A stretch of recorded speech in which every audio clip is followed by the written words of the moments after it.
ৰাজ্যিক কৃতি শিক্ষকৰ বঁটা প্ৰাপক 2 শিক্ষকক নিজ বিদ্যালয়ত জনোৱা হয় এটি ৰাজহুৱা সম্বৰ্ধনা। উল্লেখযোগ্য যে ৰাজ্যিক কৃতি শিক্ষকৰ বঁটা লাভ কৰা যোৰহাটৰ কলবাৰী আদৰ্শ ট্ৰাইবেল উচ্চতৰ মাধ্যমিক বিদ্যালয়ৰ শিক্ষক ৰাজেশ বৰদলৈ আৰু জিলা কৃতি শিক্ষকৰ বঁটা লাভ কৰা নীলেশ্বৰ পেগুক বিদ্যালয়খনৰ উদ্যোগত এক বৃহৎ সম্বৰ্ধনা সভাত জনোৱা হয় সন্মান। 2জন কৃতি বঁটাপ্ৰাপ্ত শিক্ষকলৈ আন্তৰিক শুভেচ্ছা আৰু অভিনন্দন জ্ঞাপন কৰিছোঁ। আমাৰ নেতৃত্বত 2গৰাকী শিক্ষকে জিলা পৰ্যায়ত আৰু ৰাজ্যিক পৰ্যায়ত যি কৃতিত্বৰ বঁটা আজুৰি আনিলে তাৰ বাবে আমি বিদ্যালয় পৰিয়ালৰ হৈ তথা মুৰব্বী হৈ গৌৰৱান্বিত আৰু এই অঞ্চলটোৰ কাৰণে তেখেতসকলে যি কৃতিত্ব কঢ়িয়ালে তাৰ বাবে আমি নথৈ আনন্দিত আৰু আমি আশা কৰিম পৰৱৰ্তী পৰ্যায়ত আমাৰ বিদ্যালয়ে ৰাষ্ট্ৰীয় পৰ্যায়তো এনে কৃতিত্ব কঢ়িয়াই আনিবলৈ সক্ষম হ'ব।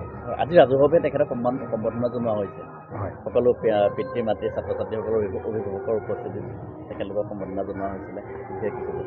আজি আমাৰ নেতৃত্বত আমাৰ পৰিচালনাত সমগ্ৰ আমাৰ বিদ্যালয়ৰ পৰিয়ালটোৱে এটা আলোচনাৰ মাধ্যমেৰে ৰাইজৰ লগত আলোচনা কৰি আমি এটা দিন ঠিক কৰিছিলোঁ যে আমাৰ যিহেতু অঞ্চলটোলৈ বিদ্যালয়খনলৈ এটা গৌৰৱ কঢ়িয়াই আনিছে, গতিকে তেখেতসকলক আমি এটা সম্বৰ্ধনা জনাটো আমাৰ নৈতিক দায়িত্ব আৰু কৰ্তব্য।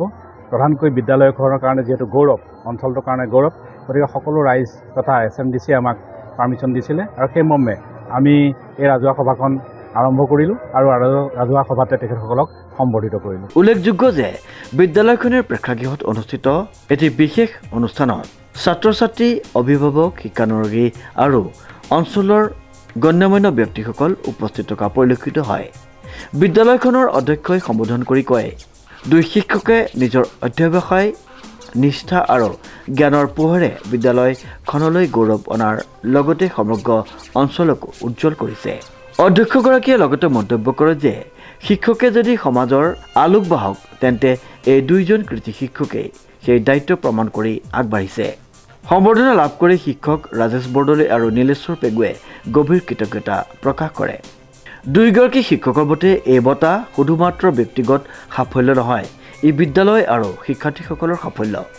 বঁটা লাভৰ পিছত দায়িত্ব আৰু কৰ্তব্য অধিক বৃদ্ধি পালে বুলি উল্লেখ কৰি 2গৰাকী শিক্ষাগুৰুৱে ভৱিষ্যতৰ দিনতো শিক্ষাৰ জ্যোতি সমাজৰ প্ৰতিটো কোণলৈ পোহৰ বিলাবলৈ চেষ্টা অব্যাহত ৰাখিব বুলি প্ৰতিজ্ঞাবদ্ধ বুলি অৱগত কৰে। অনুষ্ঠানটিত বিদ্যালয়ৰ ছাত্ৰ ছাত্ৰীয়ে কেইবাটাও নৃত্যগীত পৰিৱেশন কৰে। গাঁওবাসী আৰু অভিভাৱকে এই দিনটোক বিদ্যালয় আৰু অঞ্চলৰ বাবে এক গৌৰৱৰ দিন বুলি মন্তব্য কৰে। ভাল লাগিছে, কষ্টৰ স্বীকৃতি পালোঁ আৰু এই স্বীকৃতি আচলতে ব্যক্তিগত নহয়। কোৱা হয় যে school is a miniature society, এখন সৰু সমাজ। সেই সমাজত কি হয়, সকলো থাকে, এজন মুৰব্বী থাকে। সেই মুৰব্বীজন যদি এক্টিভ হয়, সহযোগ কৰে, তো আমি যিখিনি সৈনিক সেইকেইটা কাম কৰিলে সুবিধা পাওঁ। মানে যি আপুনি পালে সেয়া কৃতিত্ব আপুনি এইটো হ'বই নহয়। এখন বিদ্যালয় মই আগতে কৈছোঁ যে school is a miniature society. Miniature ছ'চাইটিত বহু মানুহ থাকে, সেই সকলোৰে সহায় সহযোগিতাত আমি বিদ্যালয়খন আগবঢ়াইছোঁ।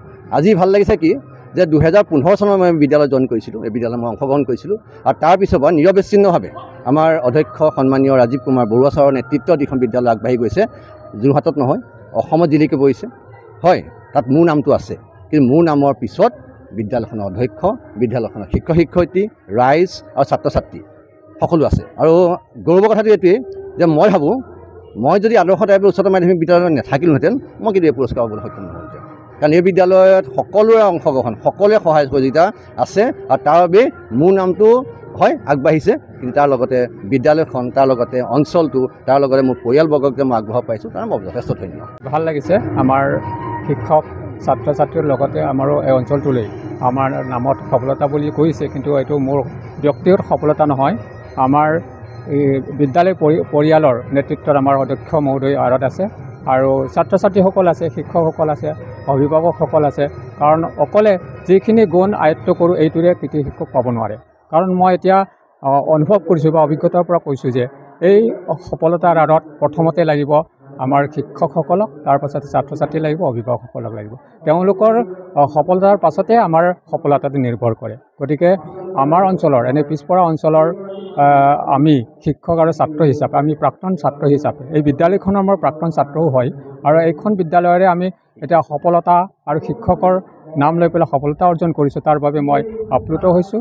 আপোনালোকৰ মিডিয়াৰ যোগেদি এই কথাটো আমাৰ এই অঞ্চলক জনাই দিয়াৰ বাবেও আপোনালোকক ধন্যবাদ জ্ঞাপন কৰিছোঁ।